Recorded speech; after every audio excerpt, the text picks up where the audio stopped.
నాకు ఒక కోరిక ఉంటుంది గురుగారు.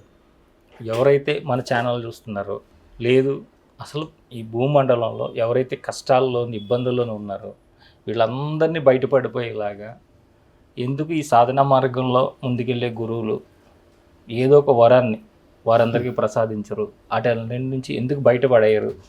వాళ్ళందరూ ఈ మార్గంలో వచ్చి వారి యొక్క ఇబ్బందుల నుంచి బయటపడి హాయిగా, సుఖంగా, సంతోషంగా అంటే కోటీశ్వర్లు అవ్వక్కర్లేదు, లక్షాధిపతులు అవ్వక్కర్లేదు, ఏదో పెద్ద పెద్ద బిల్డింగ్లు, కానీ వాళ్ళు సుఖంగా, సంతోషంగా జరిగేలాగా ఏమీ లేదు అసలు ఈ భూమండలంలో. ఇది ప్రపంచంలో అతి ఉన్నతమైన ప్రశ్న అనొచ్చు. లోక కళ్యాణం కోసం మీరు అడిగింది. అటువంటి సిద్ధాంతంలోనే నా మార్గం కూడా ఉంది. బోగర్ గురువు ఆ పరంపరలో నాన్నగారు వచ్చారు, అదే పరంపరలో నేను వెళ్తున్నాను. ఆ పరంపర అన్నది లోక కళ్యాణం కోసం. బోగర్ అనే సిద్ధయోగి 3000 సంవత్సరాల క్రితమే చైనాలో 1000 ఏళ్ళు బోగెన్ అనే పేరుతో ఉండి, ఆ తర్వాత మన జన్మభూమికి వెళ్ళాలి అనుకొని అక్కడ చక్రవర్తిని అడిగితే, ఇన్నేళ్ళు ఇక్కడ మూలికా శాస్త్రాలన్నింటినీ పరిశోధించావు, ఈ క్షీణ అనే తత్వంతో ఉన్న దేశాన్ని క్షీణింపు చేయకుండా, ఎటువంటి వైరస్లు, రోగములు రాకుండా మూలికా శాస్త్రాల్ని నేర్పించావు. కాబట్టి స్థిరంగా నువ్వు ఇక్కడే ఉండాలి, ఎట్టి పరిస్థితుల్లోనూ భారతదేశానికి నిన్ను పంపించవు. ఈ 1000 ఏళ్ళు మా తరతరముల నుండి కాపాడుతూ వరాలని ఇస్తూనే ఉన్న ఆరోగ్య భాగ్యము అనే వరాలు మా నుండి నువ్వు కూడా ఏమీ ఆశించలేదు, నువ్వు వెళ్ళడానికి వీల్లేదు అన్న వెంటనే ఆయన చిరునవ్వుతో, నాకు కొద్దిగా జన్మభూమి పైన ఆశ పుట్టింది, చూడాలని తపన ఉంది, ఇన్నేళ్ళు ఇక్కడ తపస్సు చేశాను కాబట్టి నేను వెళ్ళి తీరవలసిందే, తప్పదా అని చక్రవర్తి అడిగేసరికి, అవును స్వామి, అయితే మేము ఆహారంగా అందిస్తున్నాం, చివరిసారిగా ఇది తీసుకోండి. ఆ ఆహారాన్ని చూసిన వెంటనే ఈయన మహాసిద్ధుడు బోగరు, అందులో కాలపూట విషం అనేది కలిపారన్నది అర్థమైంది. అది ఏమాత్రం నాలుకకు తగిలిన వెంటనే గిలగిలా తన్నుకుంటూ ప్రాణం వదిలేస్తారు. ఇప్పుడు సైనైడ్ లాంటిది, దానికంటే దారుణమైన విషయం అది. అటువంటి దాన్ని ఇచ్చేసరికి ఆయన నవ్వుతూ శిష్యుల వంక చక్రవర్తి వైపు చూసి నవ్వుతూ, ఆఖరిసారిగా తినమంటున్నారు, తింటున్నాను, నా గురించి మీరేమి చింతగా పెట్టుకోకండి, నేను వెళ్ళడం అయితే జరిగి తీరుతుంది, అది అంతర్ముఖంగా కావచ్చు, బాహ్యంగా కావచ్చు అని చెప్పి ఆ ఆహారం మొత్తం ఒక్క మెతుకు కూడా వదలకుండా మొత్తం తినేసి తృప్తిగా బ్రహ్మని తేల్చి వెనక్కి యోగాసనాలు కూర్చున్నాడు. మెల్లమెల్లగా వెనక్కి వాలిపోతూ ఆయన ప్రాణత్యాగం చేయడం జరిగింది అని వారు అనుకుంటున్నారు, చక్రవర్తిను చైనీయులు, అక్కడున్న శిష్యులు. ఈయన ప్రాణం వదిలేశాడు కాబట్టి సమాధి చేసేద్దామని సమాధి చేసేసారు. సమాధి చేసిన తర్వాత చక్రవర్తి ఊపిరి పీల్చుకున్నాడు, అమ్మయ్య, మన దేశంలో మూలికా శాస్త్రాలు నేను రీసెర్చ్ చేసి పరిశోధనలు చేసి ఈ వృక్ష శాస్త్రము, మూలికా శాస్త్రము, ఆయుర్వేద శాస్త్రము ఇటువంటివన్నీ మళ్ళీ ఇతర దేశాలకు పంచిపెట్టకుండా ఆపగలిగాము, మన దేశానికి మాత్రమే దక్కింది అనే స్వార్థ చింతనతో సంతోషపడ్డాడు.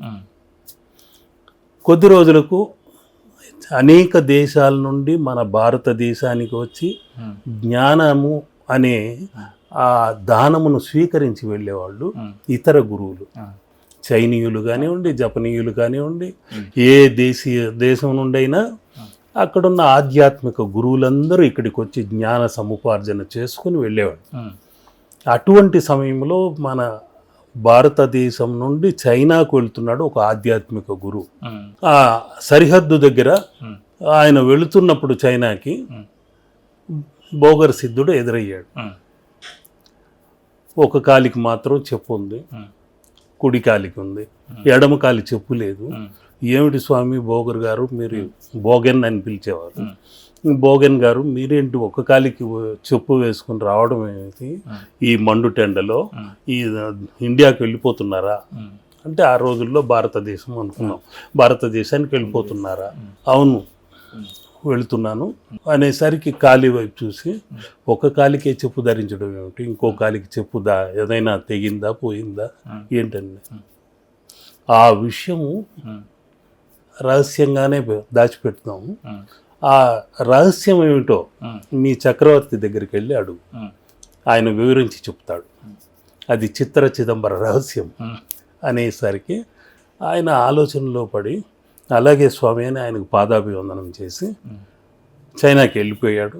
వెళ్ళిన వెంటనే అక్కడ చక్రవర్తిని కలిసి, అయ్యా బోగెన్ గారు భారతదేశానికి వెళ్ళిపోతున్నారు, సరిహద్దుల్లో చూశాను, ఒక కాలికే చెప్పు ఉంది, ఇంకో కాలి చెప్పు ఏమైందని అడిగితే అది చిత్ర చిదంబర రహస్యం అన్నారు. ఆ చిదంబర రహస్యం ఏమిటో మీరే చెప్పాలి, నాకు అర్థం కాలేదు, ఒంటికాలి చెప్పు విషయం ఏంటో చెప్పండి. చక్రవర్తి పగలబడినవాడు. బోగన్ ఇంకెక్కడున్నాడయ్యా, ఆ భారతదేశానికి వెళ్లకుండా ఆపగలిగాను నేను, కాలకూట విషం పెట్టి ఆయన్ని హతం చేసి సమాధి చేసా. సమాధి కూడా అక్కడే ఉంది, కావాలంటే చూడని తీసుకెళ్ళి ఎక్కడైతే సమాధి ఉందో అక్కడ తీసుకెళ్ళి చూపించారు. చిన్న ఆలయం కూడా నిర్మాణం చేశారు దానిపైన. ఆ సమాధి చేశామయ్యా అంటే నేను నమ్మనుగాక నమ్మను, నేను ముఖాముఖి మాట్లాడి అయితే నీకు నిదర్శనంగా ఆయన దేహాన్ని చూస్తే అప్పుడైనా నమ్ముతావా, నువ్వు ఒక ఆధ్యాత్మిక గురువు అయి ఉండి కనిపెట్టలేకపోతున్నావు అని ఆ సమాధిని తవ్వి తీసి మొత్తం తీసిన తర్వాత అక్కడ ఉండవలసిన బోగన్ అనే సిద్ధయోగి కనిపించలేదు. ఎడమ కాలి చెప్పు మాత్రం అక్కడ ఉంది. చెప్పే నిదర్శనం. ఆ చెప్పు నేను వేసుకోలేదు, అక్కడి నుండి నేను వెళ్ళిపోయాను అనే నిదర్శనాన్ని తెలిపాడు. దాంతో చక్రవర్తి బాధతో విలపిస్తూ ఎడంకాలు చెప్పుతో కొట్టినట్టు, ఎడమకాలి చెప్పుతో కొట్టినట్టు అయింది నాకు. అటువంటి మహాజ్ఞానిని, అటువంటి మహాసిద్ధయోగిని అనవసరంగా పోగొట్టుకున్నాను. నా చేతులతో నేనే విషయాన్ని ఇచ్చి చంపేశాను కదా, చంపేశాను కానీ చంపలేదు నేను. అటువంటి వ్యక్తిని దూరం చేసుకున్నామే, కాళ్ళ వేళ పడి ప్రాధేయపడి ఇంకొద్ది రోజులు ఇక్కడ ఉండవయ్యా నా జీవితం ముగిసే వరకు అని ప్రార్థన చేసుకుంటే బాగుండు, అటువంటి మహాసిద్ధయోగిని పోగొట్టుకున్నాను అని బాధపడ్డాడు. ఈయనేమో అక్కడి నుండి భారతదేశంలోకి వచ్చిన వెంటనే ఆ అడవుల్లోకి వెళ్ళి అక్కడక్కడ పరిశోధనలు చేసుకుంటూ ఒక్కొక్క ఆలయ సందర్శనం చేసుకుంటూ చివరికి ఆ సదరగిరి అనే అరణ్యాలకు వెళ్ళి అక్కడ తిరుగుతూ అనేక పరిశోధనలు చేస్తూ లోక కళ్యాణం కోసం ఏదైనా చెయ్యాలి అని తప్పిస్తూ ఎదురైన సిద్ధయోగుల్ని శిష్యులుగా మార్చుకుంటూ తన జ్ఞానాన్ని వారికి అందిస్తూ, జ్ఞానం అంతమైపోకూడదు, లోక కళ్యాణానికే ఉపయోగపడాలి అనుకుంటున్నప్పుడు అక్కడున్న గ్రామస్తులందరూ వెటకారం చేయటము, హేళన చేయటము. వాళ్ళు సిద్ధయోగులకు బట్టలు సరిగ్గా ఉండవు, చిరిగిన దుస్తులు, మాసిన గడ్డము ఇలా తిరుగుతూ ఉంటారు కాబట్టి పిచ్చోళ్ళు అనుకొని ఆ ఊళ్ళో వాళ్ళు తరుముకోవటము. చివరికి ఆయన ఒక మార్జాలాన్ని చూసి, పిల్లిని చూసి, ఓ మార్జాలమ్మా నీవైనా చెప్పు నా గురించి, నేను ఇక్కడ సేవ చేయాలనుకున్నాను, జన్మభూమికి ఇక్కడుండే జనానికి సేవ చేయాలనుకున్నాను, లోక కళ్యాణం కోసం సేవ చేయాలనుకున్నాను, వీరందరూ నన్ను చేయనిస్తారో మళ్ళీ సాగనంపుతారో చెప్పు అనేసరికి ఆ పిల్లి మియావ్ అనే బదులు మానవ కంఠంతో గంభీరమైన స్వరంతో, ఓరి పిచ్చేదోళ్ళారా, ఇక్కడ వచ్చిన మహాసిద్ధుడు 1000 ఏళ్ళు చైనాలో ఉండి వచ్చాడు, ఇక్కడి నుండే మన భారతదేశం నుండి వెళ్ళాడు. ఆ సిద్ధయోగులు అంటేనే ఉన్మాద స్థితిలో తిరుగుతున్న వాళ్ళు ఇలాగా పిచ్చి వాళ్ళలాగా అగుపిస్తారు, కానీ వాళ్ళు నిరంతరము సిద్ధులు అంటేనే అందరికీ సిద్ధ అనుగ్రహాన్ని ప్రసాదించేవాళ్ళు, సిద్ధింప చేసేవారు. సిద్ధ ఆ మాత, ఆ సిద్ధిదాత్రి మాత అనుగ్రహం పొందినవారు కాబట్టి మీకు ఏదైనా సిద్ధించాలన్నా వాళ్ళ ఆశీస్సులు ఉండాలి. కాబట్టి వాళ్ళ ఆయన కాళ్ళపైన పడి వేడుకోండి అన్న తర్వాత పిల్లి మాట్లాడడం ఏమిటని ఆశ్చర్యపోయి ఆయన కాళ్ళపైన సాష్టాంగ నమస్కారం చేసిన తర్వాత అప్పుడు ఆయన ఏంటంటే ఒక ఆలయ నిర్మాణం చేయాలి అని పళని కొండపైన సుబ్రహ్మణ్య స్వామి సాక్షాత్కారం అయితే నవపాషాణాలతో మానవాళికంతా సేవ చేయాలి, ఎప్పటికీ వాళ్లకు ప్రపంచంలో అతి ఉన్నతమైనది ఆరోగ్యం, ఆ ఆరోగ్య భాగ్యం ఉంటేనే చాలు, దాన్ని పెంపొందించాలి, వాళ్ళకందరికీ అనుగ్రహించాలి, సుబ్రహ్మణ్య స్వామి అనుగ్రహంతో వాళ్లకు ఆ ఆరోగ్య భాగ్యం కలగాలి.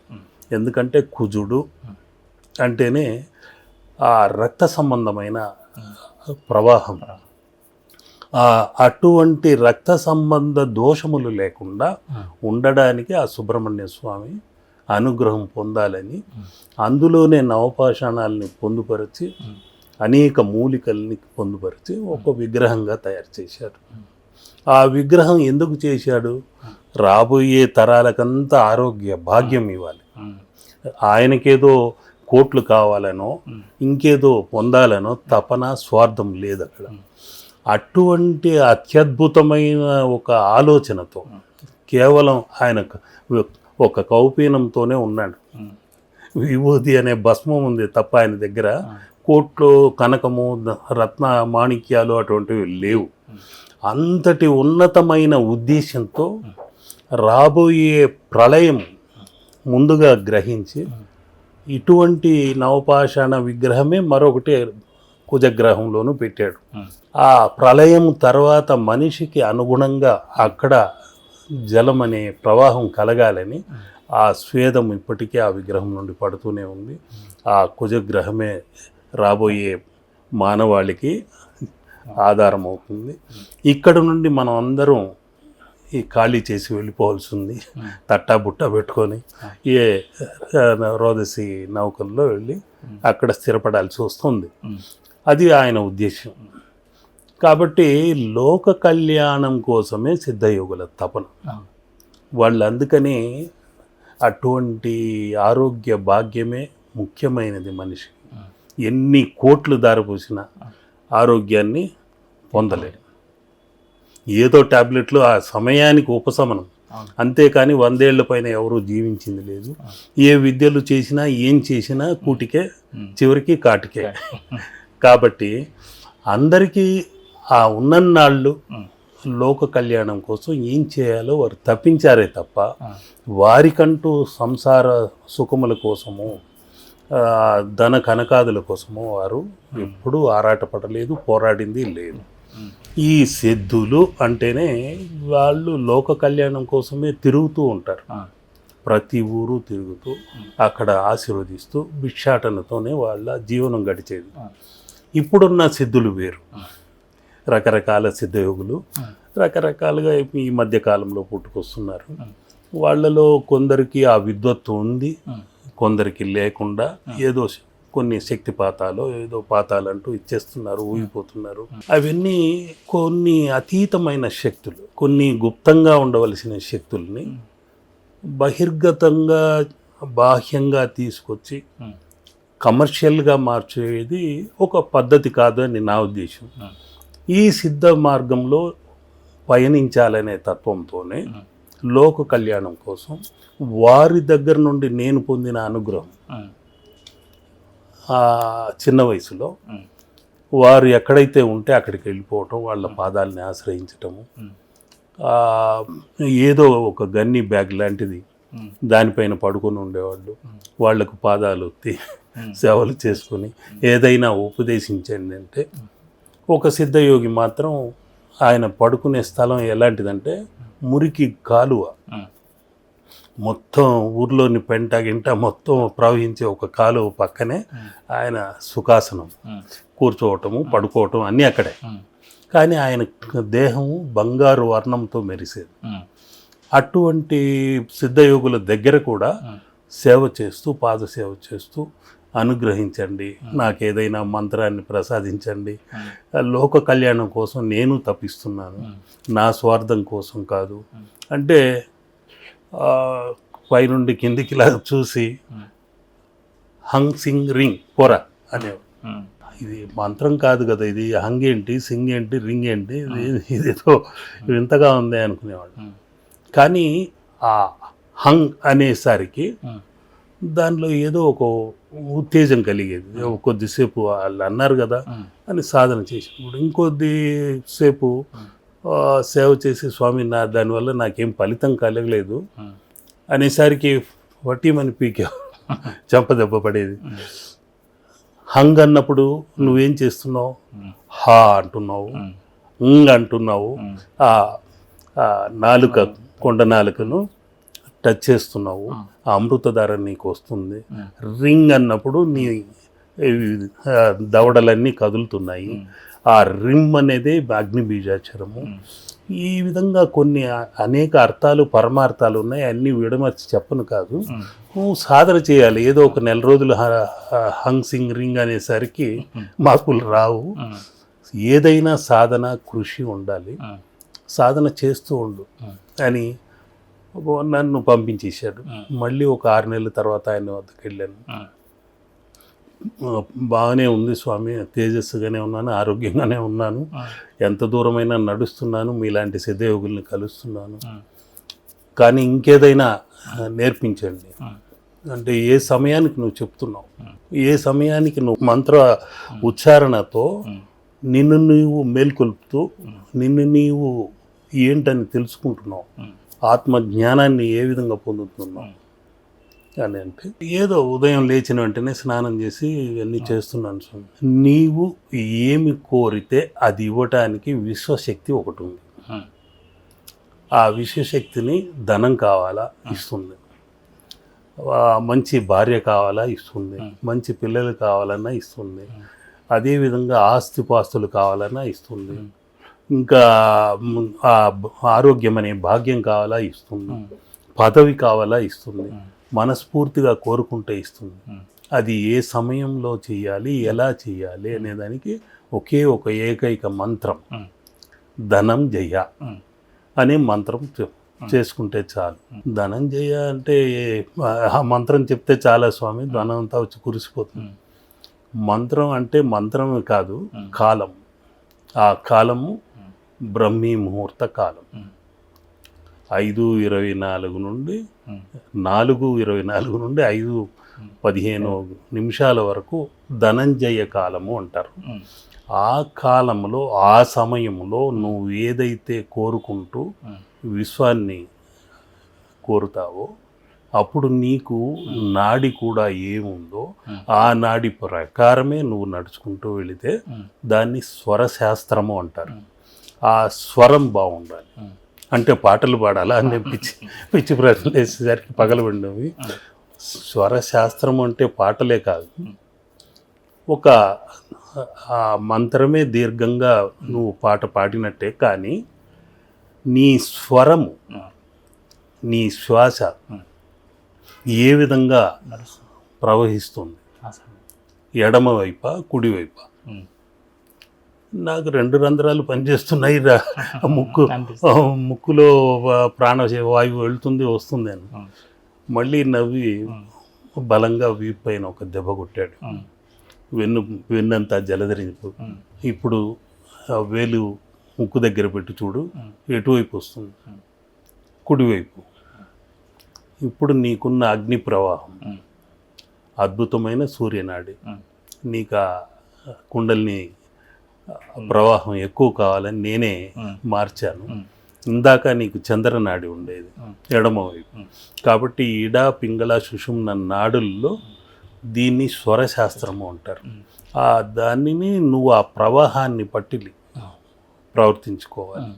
నీకు విజయం కావాలనుకుంటే ఆదివారం రోజున నువ్వు ఏదో పనిగా వెళ్తున్నావు, ఆదివారం రోజున 6-7 గంటలకే రవి హోర ఉంటుంది. ఆ రవి హోరలో నువ్వు నాడిని కుడి నుండి ఎడమకో, ఎడమ నుండి కుడికో మార్చుకోవాలి. కానీ ఆ ఆదివారం రోజు సూర్యనాడి ఉండాలి. ఆ ఆదివారం రోజు ఆదిత్యుడి అనుగ్రహం ఉండాలి. అందుకంటూ నువ్వు సూర్యముద్ర చేయాలి. ఈ 2 వేళ్ళని ఇలా కలిపి సూర్యముద్ర చేసి హం హ్రీం హస, ఆ హంస నమః అనుకో చాలు. హం హ్రీం సహ హంస నమః అను. అవును, దీన్ని నువ్వు అనుకుంటూ సూర్యనాడి ప్రవాహం ఉన్నప్పుడే కుడికాలు మాత్రం, కుడివైపు నీకు సూర్య నాడి ఉంటుంది కాబట్టి కుడికాలు మాత్రము ముందుకు పెట్టి 11 అడుగులు నడు. ఇంట్లోనే 11 అడుగులు ఆగి ఆగి కుడికాలు ముందు పెడుతూ 11 అడుగులు నడవాలి. అది ధనంజయ అనే తత్వంతో నీకు ఫలిస్తుంది. నువ్వు చేయబోయే కార్యం ఆ రోజంతా అద్భుతంగా జరుగుతుంది. అదేవిధంగా చంద్రనాడి సోమవారం రోజు నువ్వు అదేవిధంగా ఎడమ కాలుతో 11 అడుగులు నడిచి నా మనోకారకమైన శక్తి బలంగా ఉంది, దృఢంగా ఉంది అని నువ్వు అనుకోవాలి.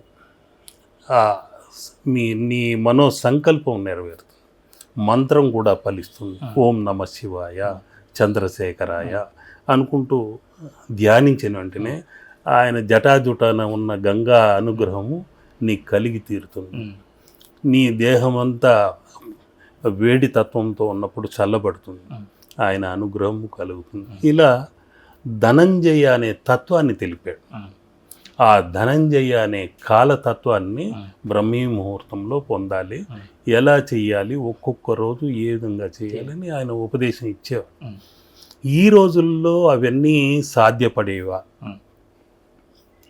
అందరూ చేయగలరా? అంత నిష్ఠా నియమాలు పాటించగలరా అని నేను గురువుగారి దగ్గర ఆ సందేహం చెప్తే, వాడికి ప్రాప్తం ఉంటే, అనుగ్రహం ఉంటే తప్పకుండా ఆ కార్యక్రమాన్ని కొనసాగిస్తాడు. లేదు, వాడి తలరాత లేదు, ఇంతే నిద్రపోతుగా ఉండాలి, ఎప్పుడో 9కో 10కో ఆవులిస్తూ నిద్ర లేచి స్నానం చేసి మృగంలా వాడు అనే జీవన కార్యక్రమం జరుగుతూ ఉండాలి అనేది ఉంటే అలాగే ఉంటుంది అని కొన్ని మంత్రములు, మనకు అంతు చిక్కనటువంటి బీజాక్షరాలు ఆయన ఉపదేశించటము, అది శబ్ద తరంగాల్ని చెవులో మాత్రం ఉపదేశించేవారు.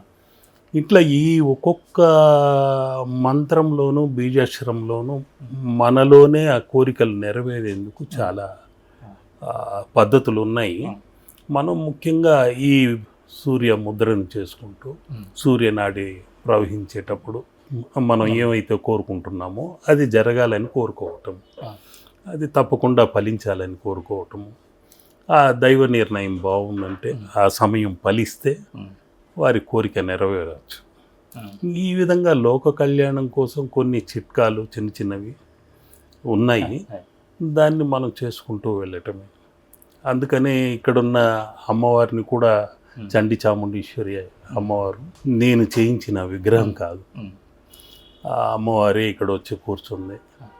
ఒక శిల్పిని భయపెట్టి, ఆ శిల్పి రకరకాలుగా భయపడి ఈ అమ్మవారిని తయారు చేశాను గురువుగారు, దెబ్బలు తింటున్నాను, ఎదురింటి వాళ్ళతో దెబ్బలు తిన్నానని వచ్చి చెప్పటం, మళ్ళీ పక్కింటి వాళ్ళతో దెబ్బలు తిన్నానని చెప్పటము, మళ్ళీ ఒకరోజు వాళ్ళ ఆవిడ కొట్టిందని వచ్చి ఇలా రకరకాలుగా చెప్పి, సరే నువ్వు భయపడిపోయావు, నువ్వు ఎక్కడైనా టెంపుల్లో పెట్టేసావయ్యా అన్న.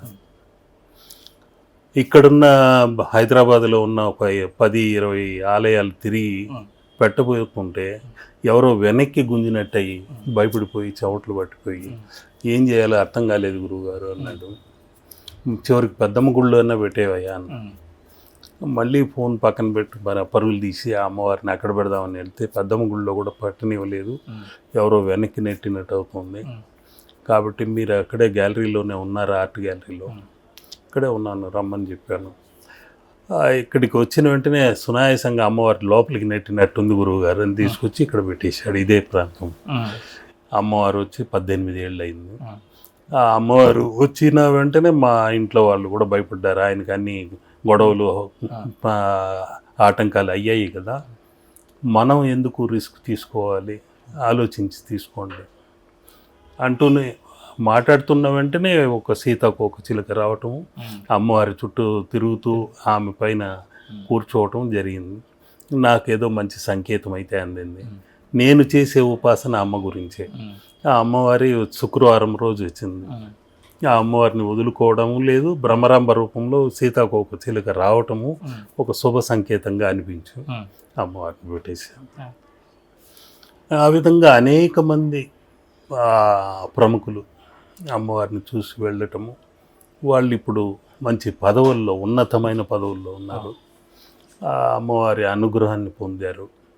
నేను వారి నుండి పెద్దగా స్థలాలు ఇస్తానన్నా, నేను నిర్మించబోయే ఆలయానికి ఏదో సహాయం చేస్తానన్నా కూడా నేను వారి నుండి ఏమీ ఆశించలేదు.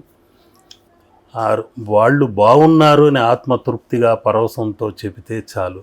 దానికి మించిన ఆనందం ఎన్ని కోట్లు ఇచ్చినా రాదు.